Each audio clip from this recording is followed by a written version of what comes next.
The afternoon sunlight filtered through the curtains of a suburban home in Phoenix, Arizona, when 9-year-old Ryan Mitchell turned to his mother during a commercial break and said something that would change everything.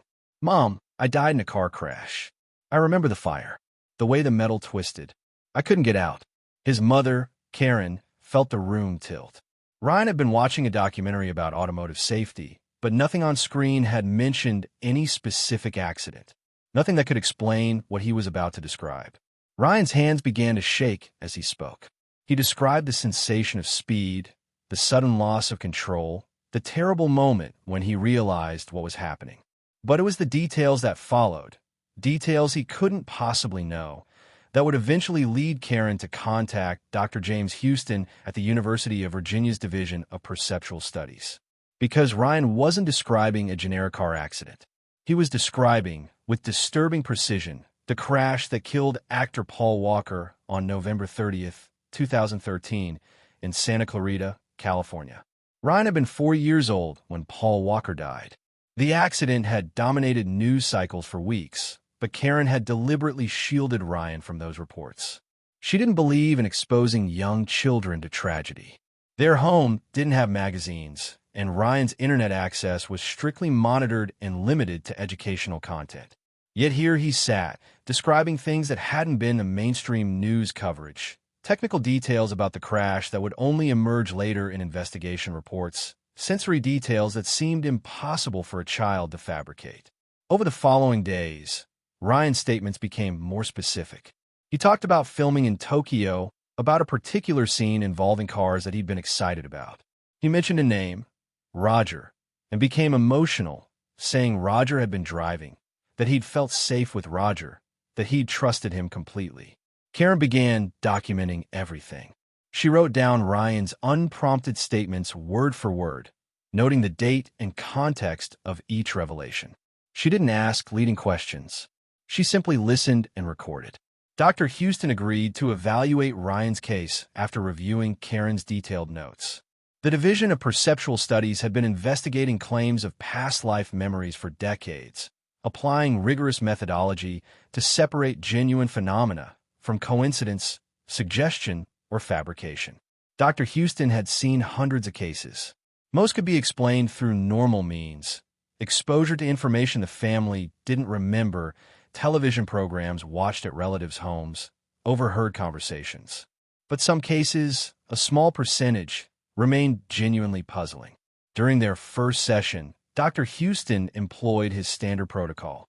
He asked Ryan to describe his memories without prompting, then followed up with specific questions designed to test consistency and depth of knowledge. Ryan sat in the comfortable chair, a small figure against the leather upholstery, and began to speak about a life that had ended violently when he was 30 years old. "I remember being in a red car. Not just any red car, it was special, really fast. We were going to a charity thing. Roger was driving. He was my friend. He knew cars. I trusted him." Ryan's voice remained steady, but his hands gripped the armrests. "We were on a street with trees. I remember the trees. We were going really fast, faster than we should have been. I felt excited. I love speed. I loved that feeling of everything blurring past." Dr. Houston took notes without interrupting. He learned that the most valuable information came when children spoke freely before adult questioning could inadvertently shape their narratives. Ryan continued, his eyes focused on something beyond the room. Then something went wrong. The car started to slide. Roger tried to control it, but we were going too fast. I remember thinking this is bad. And then we hit something. A pole maybe? Or a tree. Everything spun. The sound was so loud. Metal crunching, glass breaking. Then we hit again, harder. The car started to come apart around us. I could feel the heat immediately. The engine, something was on fire. I couldn't move. Something was pinning me. I tried to get out, but I couldn't. The fire was getting bigger. I remember thinking about my daughter. Her name was Meadow. I kept thinking, "I'm sorry, Meadow. I'm so sorry." The room fell silent. Dr. Houston looked up from his notes. Paul Walker's daughter's name was indeed Meadow. This detail, while publicly available, represented a data point that warranted further investigation. But it was what Ryan said next that truly arrested Dr. Houston's attention. There were two trees really close together. We went between them. That's what tore the car apart. And the pole, we hit that first, I think. It knocked everything loose. Roger died fast. I think he died fast. I hope he did. I couldn't help him. I couldn't help myself. People came running, but they couldn't get to us because of the fire. I remember voices, people yelling, and then it got really hot and bright, and then nothing.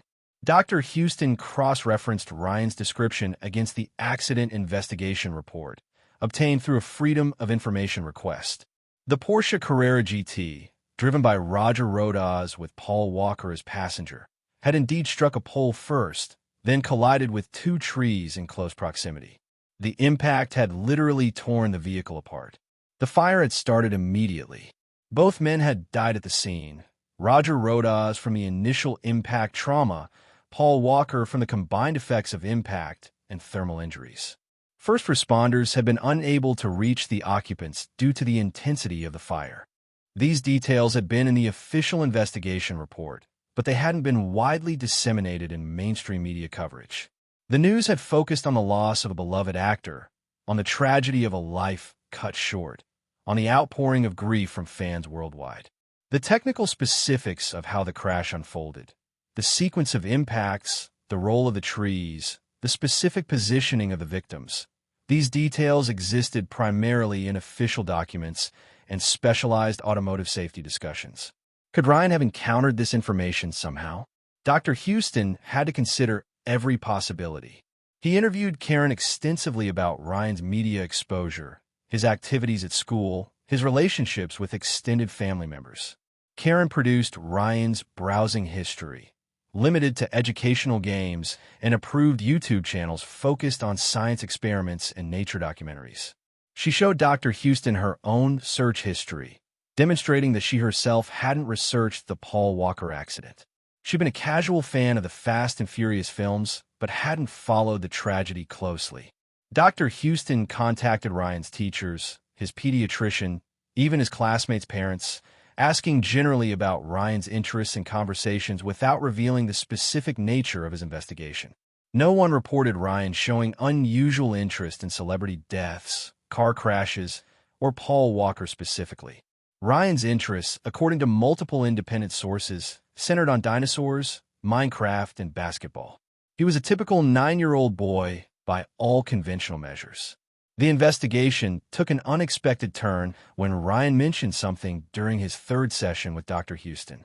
He was describing more general memories. What he said was his life as Paul Walker when he suddenly became animated. I was in Japan. We were filming.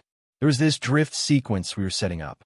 It was in a parking garage, I think, or maybe a warehouse. It had all these levels. The cars were amazing. We had this one silver car, and I wanted to keep it. I joked about putting it in my garage at home. Dr. Houston noted the specificity. Later, he contacted colleagues who specialized in film production history. After considerable research, they confirmed that scenes for one of the Fast and Furious films had indeed been shot in Tokyo, including sequences in a multi-level location featuring drift racing. There had been a silver vehicle prominently featured in those scenes. But this information, while available to dedicated fans, wasn't common knowledge. It certainly wasn't something that would come up in a casual documentary about automotive safety. What made Ryan's case particularly compelling to Dr. Houston was the emotional consistency. In cases where children had been exposed to information they were regurgitating, the effect typically didn't match the content. They recited facts without corresponding emotional responses. But Ryan's emotions tracked precisely with what one would expect from someone recounting actual experiences. When he talked about his daughter, his voice filled with genuine anguish. When he described the crash, his physiological responses, elevated heart rate, perspiration, dilated pupils, matched someone experiencing traumatic recall, not someone reciting hurt information. Dr. Houston arranged for Ryan to undergo a carefully structured photo recognition test. He compiled images of various actors, stunt coordinators, and crew members from the Fast and Furious films, mixing them with similar-looking individuals who had no connection to the production. Ryan, without hesitation, pointed to several individuals and named them correctly, including people who worked behind the scenes and weren't widely known to the public. When shown photos of Roger Rodas, Ryan became visibly distressed. "That's Roger. That's my friend Roger. He didn't deserve what happened. It wasn't his fault. The car. Something was wrong with the car." This statement aligned with an aspect of the case that had generated controversy. The accident investigation had concluded that speed was the primary factor in the crash, but some independent analysts had raised questions about possible mechanical issues with the specific Porsche model involved. Ryan's assertion of a mechanical problem, offered spontaneously, not in response to a question, added another layer to the investigation. Karen struggled with her son's experiences. She'd been raised in a traditional Methodist household where reincarnation wasn't part of the theological framework. Yet she couldn't deny what she was witnessing. Ryan's knowledge seemed to exceed any normal explanation. More troubling were the nightmares that had begun. Ryan would wake screaming, sometimes smelling smoke that wasn't there. He developed an intense fear of fast cars, despite having previously begged to go to a local racing event. Dr. Houston recommended that Karen consult with a child psychologist who specialized in trauma, not because he believed Ryan was fabricating his experiences, but because real or remembered, the traumatic content needed to be addressed for Ryan's well-being. Dr. Michelle Torres, the psychologist who began working with Ryan, approached the case without preconceptions about the source of his memories. Her focus was helping Ryan process and integrate difficult experiences, regardless of their origin. In her sessions with Ryan, Dr. Torres employed techniques designed to reduce the emotional charge of traumatic memories. She taught Ryan grounding exercises, ways to distinguish between past and present, methods for managing anxiety. Interestingly, the techniques that proved most effective were those typically used for processing actual trauma memories, not for addressing fantasies or fabricated content. Ryan's symptoms improved when treated as genuine traumatic recall. As months passed, Ryan's spontaneous statements about his previous life decreased in frequency.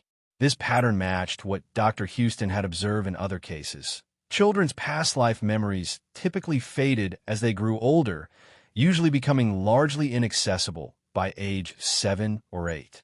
Ryan was already 9 when his memories had surfaced, which was unusual but not unprecedented. Dr. Houston theorized that the trauma of the death might have made these particular memories more persistent, more difficult to integrate and release. But before the memories faded completely, Ryan provided one more piece of information that would prove difficult to explain through conventional means. During a session with Dr. Houston, Ryan described a specific tattoo, a phrase and script on his right forearm. When Dr. Houston later confirmed that Paul Walker had indeed had a tattoo in that location with that specific phrase, he felt the familiar mixture of fascination and frustration that characterized this field of research. How could Ryan know this? The tattoo had been visible in some photos, certainly, but would a 9-year-old boy with limited internet access and no particular interest in Paul Walker have encountered and remembered such a detail? Dr. Houston compiled his findings into a comprehensive case report. He concluded that Ryan's knowledge of specific details about Paul Walker's life and death exceeded what could be reasonably explained through normal information acquisition, given the documented limitations on his media exposure and the verification of his family's statements about his interests and activities. While this didn't prove reincarnation, Dr. Houston was careful never to claim definitive proof of anything. It did suggest something worthy of serious scientific attention. The case raised profound questions about consciousness and memory. If Ryan truly was remembering a previous life, what did that suggest about the nature of identity, of continuity of consciousness? If some other explanation existed, perhaps some form of telepathic connection to information or access to a collective unconscious, or something else entirely, that too would have staggering implications for our understanding of human consciousness. Karen eventually made the difficult decision to move Ryan to a different school district.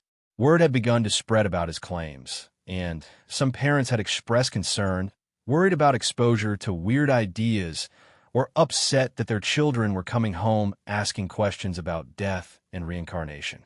Karen didn't blame them. She understood the instinct to protect children from difficult concepts. But Ryan needed an environment where he could simply be a kid, where he wasn't defined by his unusual experiences. In their final session, Dr. Houston asked Ryan how he made sense of his memories now, several months after they'd first emerged. Ryan was quiet for a long moment before answering. "I think I was him. I don't know how that works, but I remember being him. I remember his life. And I remember dying. I'm not scared anymore, though. Dr. Torres helped me with that. I'm just Ryan now. Maybe I was Paul Walker before, but now I'm just me." Dr. Houston found himself moved by the simple wisdom in that statement. Perhaps that was the most important outcome of any intervention in these cases, not proving or disproving past lives, but helping children integrate unusual experiences and move forward with their current lives. The Paul Walker case remains in the files of the Division of Perceptual Studies, one of approximately 200 cases considered to have strong verification of specific, previously unknown facts that the child claiming past life memories shouldn't have been able to access through normal means. Dr. Houston continues to investigate such cases, applying rigorous methodology while maintaining an open mind about what the data might ultimately reveal. For Karen and Ryan, life has largely returned to normal. Ryan is now 11. He rarely mentions Paul Walker anymore. His memories have faded, just as Dr. Houston predicted they would. He plays basketball, excels in science class, and argues with his younger sister about whose turn it is to choose what to watch on television. He is, in most ways, an ordinary boy. But sometimes, when they drive past the local movie theater and a Fast and Furious film is advertised on the marquee, Karen catches Ryan staring at Paul Walker's image with an expression she can't quite read. Once, she asked him what he was thinking. Ryan shrugged, then said quietly, "I miss him. I miss being him, I think." "Is that weird?" Karen pulled him close. "No, sweetheart. Nothing about you is weird. You're exactly who you're supposed to be." The question of whether Ryan Mitchell truly remembered a previous life as Paul Walker cannot be answered with absolute certainty. But the specificity of his knowledge, the emotional authenticity of his experiences, and the careful verification of details he shouldn't have known all point towards something extraordinary, something that challenges our conventional understanding of consciousness, memory, and identity itself. In the end, perhaps the most profound aspect of Ryan's case isn't whether it proves reincarnation, but what it reveals about the mystery of consciousness itself. Whether memories can transcend individual lifetimes, whether consciousness persists beyond death, whether identity is more fluid and continuous than we imagine. These questions remain open, inviting investigation, demanding that we remain curious about the nature of human experience in all its strange and wondrous complexity. As we continue to explore these mysteries, cases like Ryan's remind us that reality may be far stranger and more magnificent than our current models can fully explain. They invite us to hold space for wonder while maintaining intellectual rigor, to remain skeptical while staying open to possibilities that might transform our understanding of what it means to be human. If you're fascinated by investigations into consciousness, past life memories, and the mysteries that challenge our understanding of reality, subscribe to our channel. We're committed to bringing you carefully researched, thoughtfully presented explorations of cases like Ryan's, stories that invite us to question, to wonder, and to remain open to the extraordinary possibilities that exist at the edges of human experience. Join us as we continue this investigation into the deepest questions about consciousness, identity, and what it might mean if our awareness truly does transcend a single lifetime.